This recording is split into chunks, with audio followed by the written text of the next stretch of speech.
Ennis' lead hand was used beautifully to control distance and keep Stanionis from being able to enter his best range.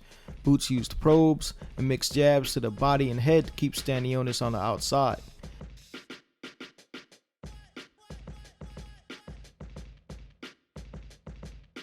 Jaron noticed quickly that the Lithuanian would respond to his jab by leaning in or ducking, and from the first round began baiting Stanionis with combinations like the one cross, one hook on either side, and the one uppercut.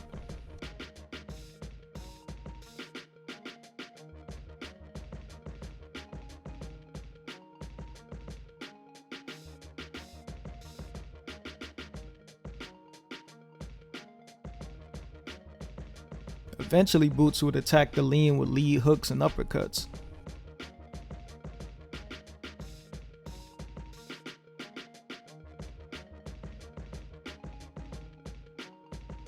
Ennis faced a considerable challenge dealing with Stanionis' hard and accurate power jab for a number of reasons, mainly due to his choice in guard.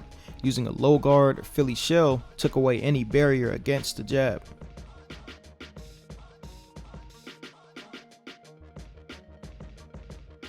In the open stance, this doesn't change. The lane is still clear.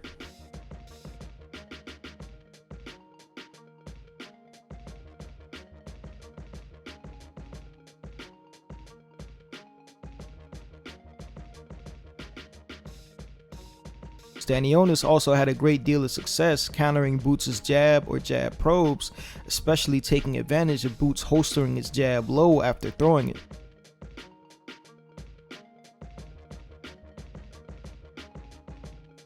Unfortunately, due to issues we pointed out in the pre-fight film study, it wasn't all peaches and rainbows for Imantas. Ennis was simply too good of a counterpuncher to allow his opponent to go unpunished, throwing single mid-range jabs and falling in with them.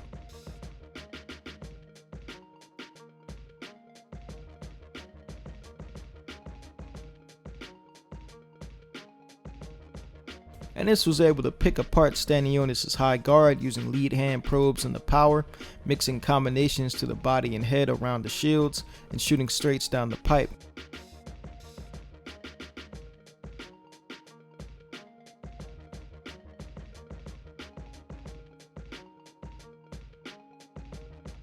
Stanionis did have success counterpunching out of the guard, but Boots mostly stayed in control whenever he chose to take advantage of the high shields. Stanionis has a reset pattern that can be taken advantage of. He'll often cross step backwards, gather his feet, and then reset his lead foot back in the range. This can be brought out by attacking his guard with combinations or crosses and stab jabs to the body that break his base and begin the process. He's vulnerable at every point. His feet cross, which isn't quick enough to evade an advancing opponent, breaks his base and compromises his balance. He gathers his feet, which again is in a boxing stance and compromises his balance, and his lead foot resets back in the punching range, which can be timed and attacked. Jaron uses the stab jab to attack high guards in the orthodox stance. As a southpaw, he prefers the cross, which is usually thrown after using jab feints to occupy the guard. Breaking Stanionis' base served multiple purposes: A, to momentarily stop his pressure, B, allowing Boots to time his resets,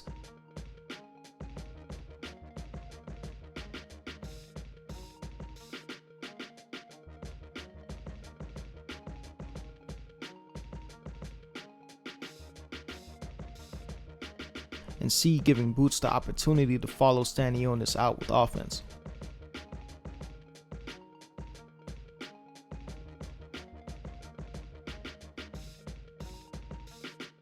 Boots had a good performance and shook off the trend of fighting his opponent's fight, rather than following a smart game plan. Stanionis was able to keep the fight competitive, but was for the most part unable to find his range due to Boots controlling distance very well.